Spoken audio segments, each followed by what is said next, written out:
At just real quickly, briefly, this the gospel passage here, right? Our Lord says, "What profit is there for one to gain the whole world and forfeit his life?"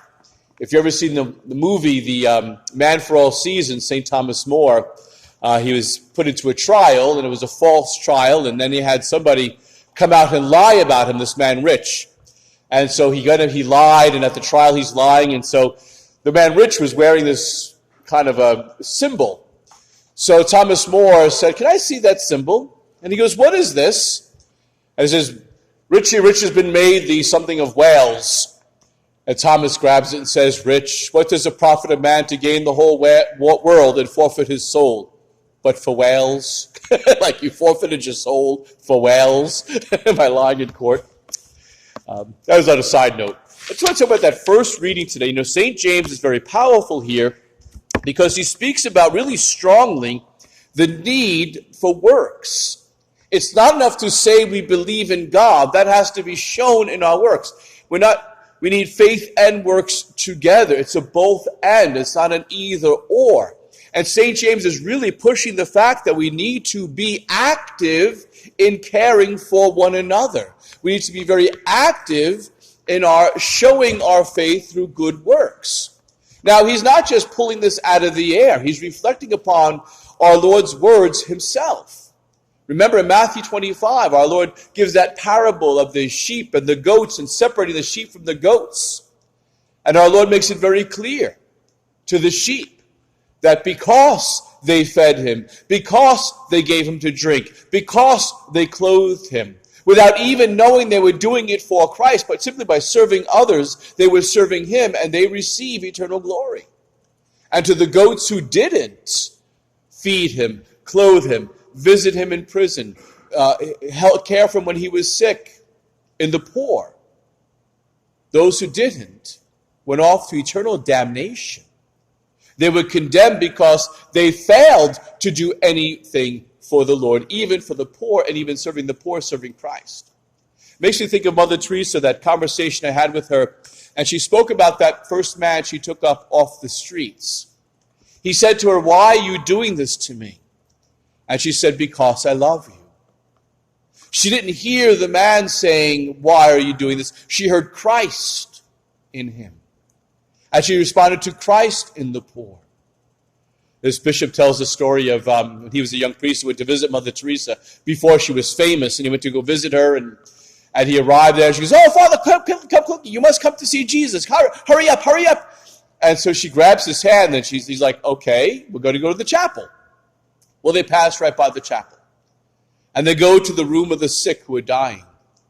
And this man took his last breath, a sick man had been eaten by worms and so forth, and he breathed his last, and Mother Teresa said to him, "You got to see Jesus before he left."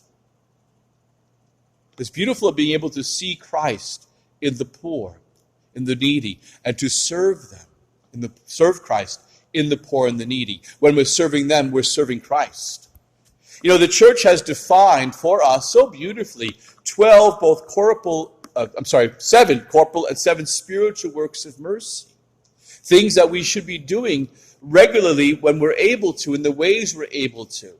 And they come in various forms, how we're able to do the corporal and spiritual works of mercy. In the corporal works of mercy, we have feeding the hungry, giving drink to the thirsty, clothing the naked, sheltering the homeless, visiting the sick, visiting the imprisoned, and burying the dead. Now, these ministries exist right here in the parish. We have a beautiful food distribution program. We're feeding the hungry. We're giving drink to the thirsty. There's other programs we're able to help give food and clothing the naked. There's other programs the church itself has in sheltering the homeless and so forth. But we need to also be visiting the sick of our own parish, spending time with them. We have a beautiful ministry here of taking care of families after they lost a loved one, the bereavement committee that we have, so beautifully. It's a form of burying the dead, is not only caring for the deceased, making sure they're buried well, but also caring for the family with such charity in their loss. And then the spiritual works of mercy, just as important. counseling the doubtful. We get in those conversations with people, they're starting to doubt, they're struggling, we assist them in their faith. That's a spiritual work of mercy. Instructing the ignorant. I'm right now looking for teachers, for catechism. We need to instruct our little ones so that they grow in the faith and know the faith. Admonishing the sinner. Now, admonishing the sinner is not yelling and hollering at people who were sinful.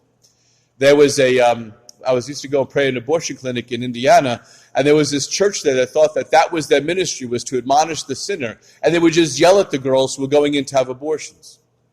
It's like, you're not helping here. You're driving them further away. You're condemning them. They don't need condemnation. They need compassion. They're in a really difficult situation. They need kindness right now. That's a form of admonition. It's the way we admonish. It doesn't have to be a pointing of the finger and condemning admonishing. There's other ways to admonish. Gentle ways, kind ways, ways that build up the goodness in the person that drives out the bad simply because they then seek to be better and a more good person. Is that a right word? More good? Gooder? My English is terrible. Good thing it's not a requirement for heaven. Comforting the afflicted. Forgiving offenses. Ouch. We're going to talk about that one on Sunday because the gospel is about forgiveness, so that spiritual work of mercy, of forgiving offenses, that's a tough one. We'll get to that on Sunday. Bearing wrongs patiently is a spiritual work of mercy. Bearing wrongs patiently, just like our Lord did. Our Lord was falsely accused. He was condemned. Judas betrayed him, kissed him on the cheek. And yet our Lord still loved them, bore those wrongs so patiently, offering his suffering even for those who were crucifying him. And we enter into that with our Lord. And finally, praying for the living and the dead. That's a spiritual work of mercy. We have that, are trying to build up our prayer ministry in the parish, that praying for the living, praying for the dead, such an important ministry. To add our voices before our Lord, to plead for those we know who are sick and those we know who are suffering. It's important that we think about this, about the activity. Sometimes we can't be fully active in the corporal works of mercy because we're getting older and it's difficult, but there's always the spiritual works of mercy to be able to do those all the time. Our Lord Jesus Christ calls us not just to have faith here, but then he calls us to live it out in the fullness of our lives. And so whatever way the Lord gives us those opportunities to live out the corporal and spiritual works of mercy, we should take those opportunities. Take those opportunities to ultimately express love. What is mercy? It's love. It's a beautiful gift of love, this outpouring of love. So may the Lord give us the grace this day to truly act upon our faith and to truly act with the goodness of mercy. May God bless you and Mary keep you.